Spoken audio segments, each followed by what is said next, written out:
대구의 집값이 전국에서 가장 많이 떨어졌습니다. 피해가 잇따를 것으로 보입니다. 저비용 항공사로 지역공항이 활기를 찾고 있는 가운데 저가 항공사들이 지역에 거점을 두고 출항할 계획을 하고 있습니다. 최순실 게이트가 확산되는 가운데 지역에서 추진 중인 새마을 사업에도 각종 의혹이 불거지고 있습니다. 명품 교육도시를 자부했던 도청 신도시, 그러나 운영 중인 유치원이 단 한 곳뿐입니다. 영유아 수십 명이 신도시 밖 읍면 유치원으로 내몰리는 보육 대란을 맞게 됐습니다. 여러분 안녕하십니까? 11월 10일 목요일 아침 대구 MBC 뉴스투데이입니다. 오늘 아침 출근길도 제법 춥습니다. 하지만 내일부터는 평년 기온을 회복하겠습니다. 또 오늘 오후부터는 대구 경북 대부분 지역에 적은 양의 비 소식도 있습니다. 자세한 날씨 소식 이시정 기상캐스터입니다. 네, 이번 초겨울 추위는 오늘 아침까지만 조금 더 견디시면 되겠습니다. 낮부터는 추위가 차츰 누그러질 기미를 보이겠는데요. 그래도 오늘까지는 평년 기온을 4도가량 밑도며 꽤나 춥겠고요. 내일부터 평년 기온을 회복하면서 당분간 큰 추위 없겠습니다. 또 오늘 오후에는 비 소식도 들어있는데요. 가장 먼저 경북 남부 지역부터 내리기 시작해 점차 더 많은 지역으로 확대가 되겠습니다. 내리는 비의 양은 5mm 안팎으로 적겠지만 해안가를 중심으로는 천둥 번개가 치고 강한 바람이 부는 곳이 있겠습니다. 현재 기온 살펴보면 대구 5도, 안동 3도로 어제 같은 시각보다 2도에서 3도가량 올라 있고요. 한낮 기온은 대구가 12도, 안동 10도로 어제와 비슷하겠습니다. 내일부터는 평년 기온을 웃돌겠고요. 대체로 맑은 날씨가 이어지겠습니다. 날씨 정보였습니다. 대구는 지난해까지 4년 연속 전국에서 집값이 가장 많이 오르는 등 부동산 경기 화랑세가 이어졌습니다. 하지만 너무 많이 오른 걸까요? 올 들어서는 전국에서 가장 집값이 많이 떨어진 것으로 나타나 앞으로 신중한 투자가 필요할 것으로 분석됐습니다. 이상원 기자가 보도합니다. 한국감정원이 지난 2010년부터 지난해까지 전국 16개 시도의 주택 매매값 상승률을 분석한 자료에 따르면 대구는 5년 동안 평균 45%가 올라 전국 최고 상승률을 기록했습니다. 그러나 올 들어 지난 9월까지 대구의 주택 매매 가격은 1.7% 떨어져 전국 평균 하락폭인 0.3%를 훌쩍 넘어서며 전국 최대 하락폭을 보였습니다.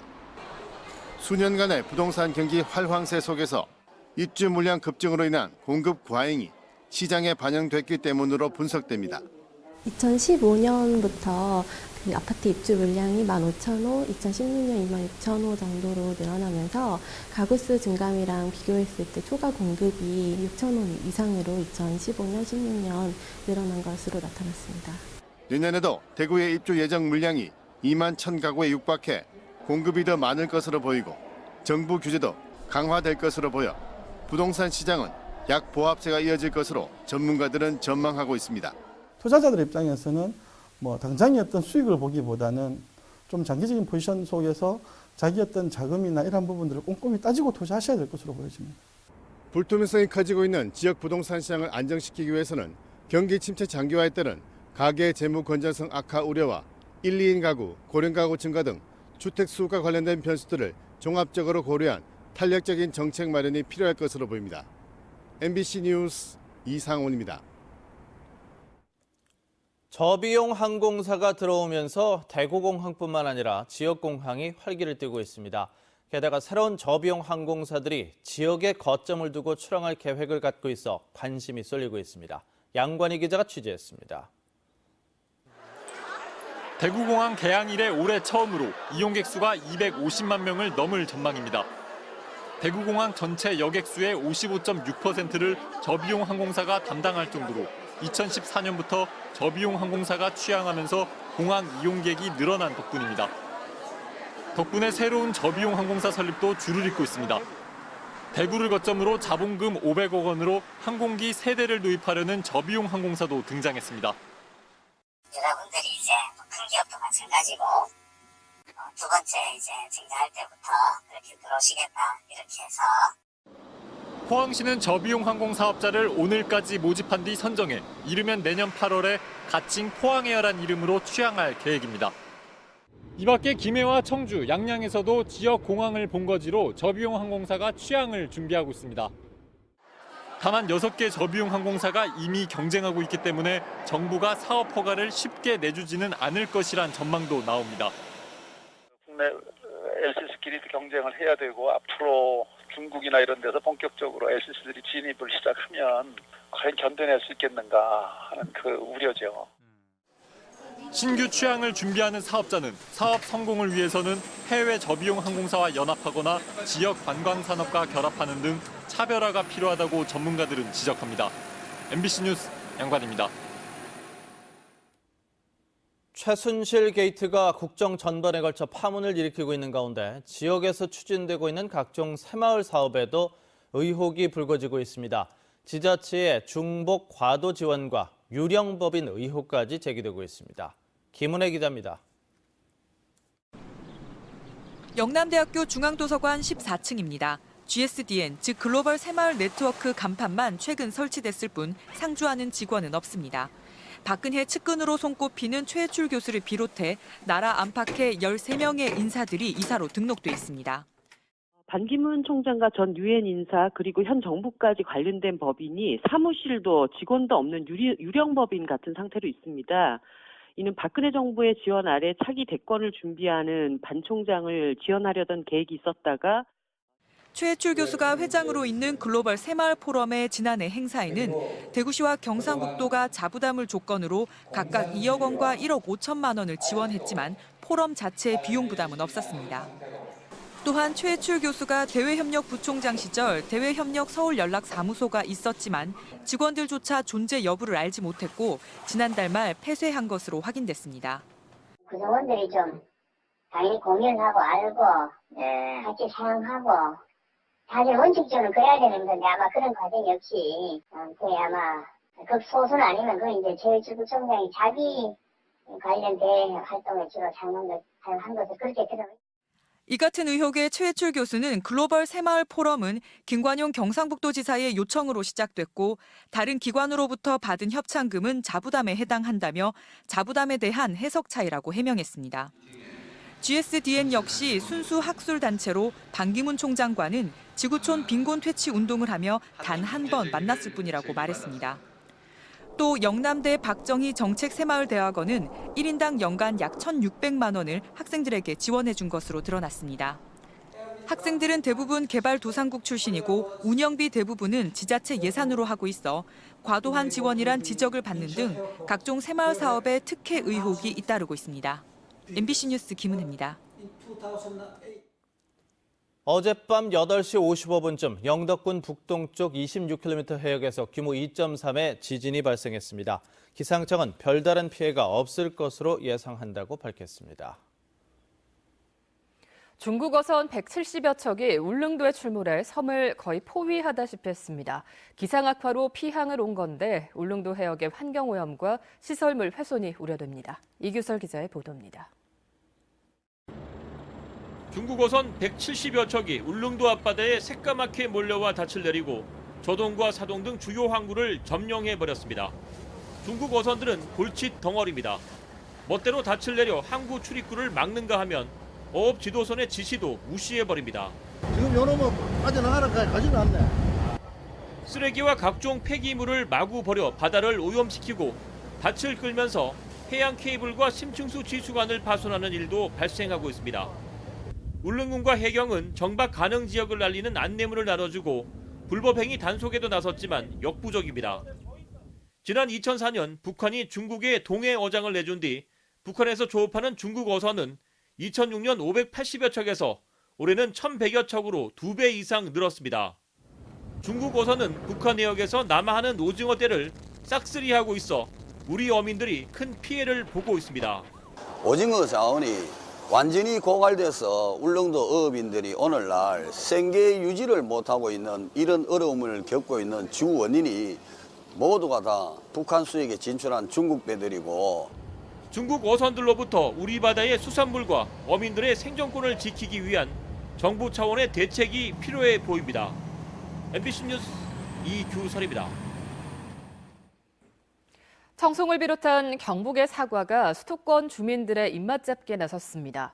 통합 브랜드인 데일리 선포식을 서울광장에서 열고 대규모 홍보 판촉을 시작했습니다. 보도에 김건엽 기자입니다. 계곡을 따라 과수원이 넓게 펼쳐져 있습니다.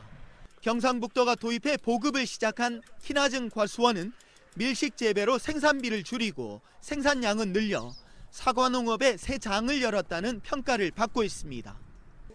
최근에는 소비 추세 변화에 맞춘 작으면서도 맛 좋은 미니 사과 재배로 또 한 번 사과 시장의 변화를 선도하고 있습니다. 사과 주산지 경북이 서울광장에서 대규모 홍보 판촉 행사를 열고 수도권 시장 공략에 나섰습니다. 통합 브랜드인 데일리 선포식을 갖고 시식과 특판 행사로 입맛 잡기에 나섰습니다. 청정 백두대 가서 생산되는 맛 좋고 품질 좋은 경북 사과를 저렴한 가격에 구입할 수 있는 좋은 기회입니다.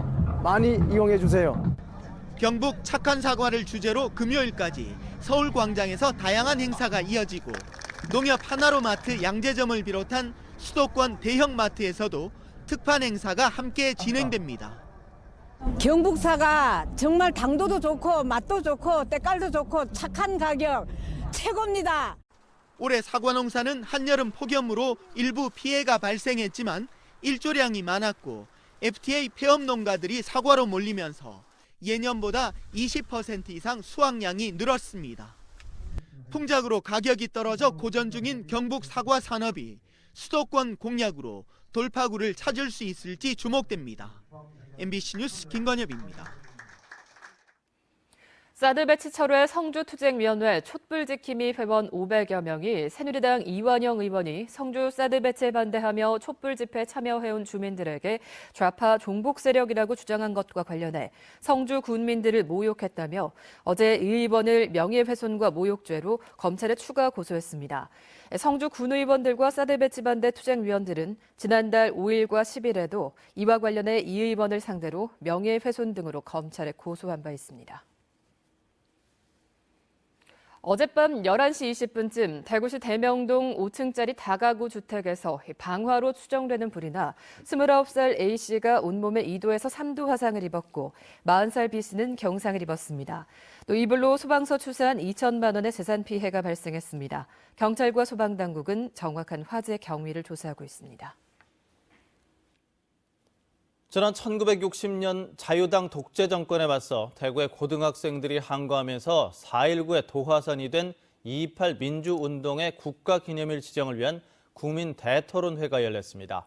전국적인 공감대를 얻기 위한 첫걸음을 내디뎠다는 평가를 받고 있습니다. 박재형 기자입니다. 1960년 자유당 정권의 부패와 횡포에 항거한 해방 이후 최초의 자발적인 학생운동이자 4.19 혁명의 기폭제가 된 2.28 민주운동은 그동안 제대로 된 평가를 받지 못했습니다. 이 같은 인식 속에서 2.28 민주운동의 국가기념일 지정 추진이 올해 4월부터 시작됐습니다. 우리 대한민국의 민주주의를 확장하고 그리고 이것을 내면하고 또 한편으로는 앞으로 후손들에게 민주정신을 일깨워주는 데 큰 기여를 하리라고 기대합니다. 토론회에선 민주주의의 위기 앞에 대구 고등학생들이 보여준 정신이 새로운 세대에 계승돼야 한다는 의견이 줄을 이뤘습니다. 바로 50년대를 매듭짓고 새로운 60년대, 70년대의 새로운 세상을 연 첫 봉화불이었습니다. 그래서 국가기념일로 지정돼야 된다고 생각합니다. 2.28 민주운동 국가기념일 지정이 분열과 갈등, 대립으로 얼룩진 여야, 영남과 호남, 보수와 진보 모두를 아울러 국민 통합에 이바지하는 정신적 자산으로서의 역할을 할 수 있다는 의견도 제시됐습니다. 좀 더 상생하고 통합할 수 있는 새로운 원동력이 되는데 우리 2.28 민주화 운동이 함께 기여했으면 하는 그런 바람이고. 정부도 긍정적인 반응을 내놨습니다. 전제 조건들을 어떻게 할 것인지 의논을 하고 논의를 해서 좀 저희가 슬기롭게 어떻게 결론을 이제 정부에서 내리려고 합니다. 전현직 대통령을 비롯해 여야 정치인, 대구 경북과 호남 민심까지 2.28 민주운동의 가치에 폭넓은 공감대가 형성된 만큼 정부가 어떤 결정을 내릴지 주목됩니다. MBC 뉴스 박재영입니다. 명품 교육 도시를 자부했던 도청 신도시. 하지만 운영 중인 유치원은 단 한 곳뿐인데요. 최근 이 유치원의 내년도 원생 선발이 끝나면서 영유아 수십 명이 신도시 밖에 있는 읍면 유치원으로 내몰리는 보육 대란이 현실화되고 있습니다. 엄지원 기자가 보도합니다. 명품 교육도시 웬 말이냐? 가르칠 곳 없다. 각성하라! 각성하라! 젊은 엄마들의 함성이 교육청에 울려 퍼집니다. 5세 이하 자녀를 둔 신도시 입주 학모들로 영유아를 위한 보육시설을 늘려달라는 겁니다. 직원 자녀만 입학할 수 있는 도청 어린이집을 제외하고는 현재 신도시 내 유치원은 꿈빛 공립유치원 한 곳에 불과합니다. 꿈빛 유치원은 신도시 거주 자녀로만 원생 자격을 제한했지만 3대 1의 경쟁 속 80여 명의 아동들이 탈락했습니다. 내년부터 어린 자녀들을 예천군 읍면이나 더 멀리 안동 시내의 보육시설로 보내야 하는 상황에 놓였습니다. 병원은 없더라도 대형 마트는 없더라도 우리 아이를 교육을 시킬 수 있는 교육시설은 있어야죠.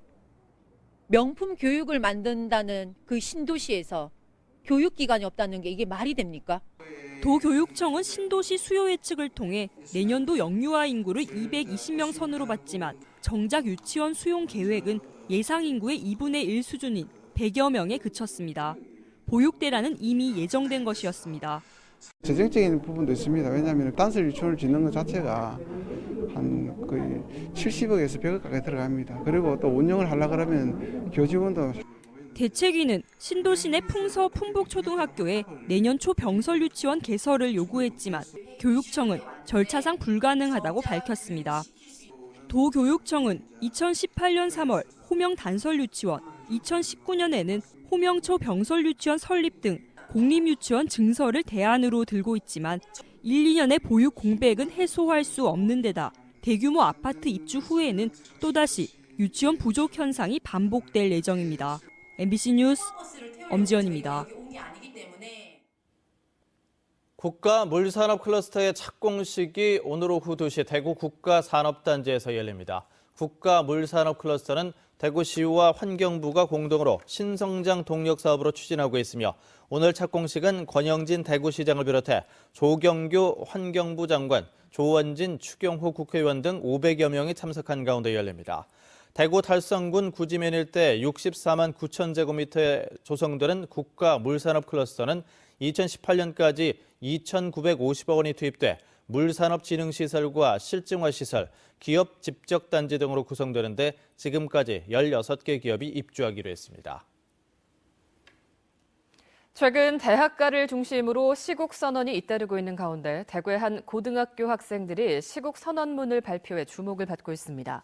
대구 와룡고등학교 학생회는 지금 상황이 조선 세도정치 시기인지 고대 재정일치 사회인지 모르겠다며 대한민국의 비정상화를 멈추고 대통령은 하야하라고 선언했습니다. 학생들은 시국선언문을 교문과 식당 등에 게시하기로 했지만 학교 측이 면학 분위기를 해친다는 등의 이유로 허락하지 않아 온라인으로 공개했습니다. 대구시 교육청은 특정 지역의 학생 쏠림과 학력 격차 해소를 위해 학급당 학생 수를 줄여나가기로 했습니다. 현재 고등학교의 학급당 최대 인원은 36명인데 내년에 31명, 2018년에는 28명, 2019년에는 26명으로 줄이기로 했습니다. 또 지역별로는 수성구의 경우 한 학급당 최대 36명이 편성돼 있지만 남구의 경우에는 23명에 불과한 곳도 있어 차이가 많습니다. 대구시 교육청은 학급당 최대 인원을 줄임으로써 특정 지역으로의 학생 쏠림 현상을 줄이고 학생 수 감소에도 대비할 수 있다고 밝혔습니다. 대구시가 2017년 2기 주민참여예산위원을 공모한 결과 3.5대 1의 경쟁률을 기록했습니다. 주민참여예산위원 공모에는 140여 명이 지원해 3.5대 1의 경쟁률로 40명이 새로 뽑혔고 추천직 20명과 임명직 10명 등 총 100명으로 구성됐습니다. 주민참여예산위원으로 선정되면 2017년 한 해 동안 대구시 예산 편성 과정에 시민 대표로 참석해서 다양한 의견을 낼 수 있게 됩니다. 대구고등법원 제1형사부 이범균 재판장은 2014년 미사일 부품을 방위 산업체에 납품할 수 있도록 도와준다고 속여 중소기업을 상대로 8억여 원을 받아낸 혐의로 기소된 기계 제조업체 대표 42살 A씨의 항소심에서 징역 3년을 선고한 원심을 파기하고 징역 3년에 집행유예 4년을 선고했습니다. 재판부는 A씨의 범죄는 법률상 사기 혐의로 인정되지만 피해자에게 약정 불이행에 관한 책임을 지고 4억 6천만 원을 지급했고 5억 3천여만 원을 변제 공탁한 점 등을 고려했다며 양형 이유를 설명했습니다.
이번 초겨울 추위는 오늘 아침까지만 조금 더 견디시면 되겠습니다.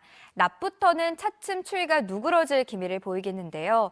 그래도 오늘까지는 평년 기온을 4도가량 밑돌며 꽤나 춥겠고요. 내일부터 평년 기온을 회복하면서 당분간 큰 추위 없겠습니다. 또 오늘 오후에는 비 소식도 들어있는데요. 가장 먼저 경북 남부 지역부터 내리기 시작해 점차 더 많은 지역으로 확대되겠습니다. 내리는 비의 양은 5mm 안팎으로 적겠지만 해안가를 중심으로는 천둥, 번개와 함께 강한 바람이 불 것으로 보이니까 유의하셔야겠습니다. 오늘은 남서쪽에서 다가오는 기압골의 영향으로 대체로 흐린 날씨가 이어지겠습니다. 자세한 지역별 날씨입니다. 이 시각 현재 기온 대구가 5도, 영천 4도, 청도 3도로 출발합니다. 낮 기온은 대구와 영천 12도 예상됩니다. 문경의 기온은 0도, 김천 1도로 시작하고요. 낮 기온은 10도 예상됩니다. 봉화의 기온은 영하 1도, 안동 3도로 안동은 어제보다 4도가량 높게 출발하지만 여전히 춥겠고요. 낮 기온은 10도에 머물겠습니다. 포항과 울진의 낮 기온 13도 예상되고요. 바다의 물결은 1에서 3m를 일겠습니다. 내일부터는 당분간 평년 기온을 웃돌겠고 대체로 맑은 날씨가 이어지겠습니다. 날씨 정보였습니다.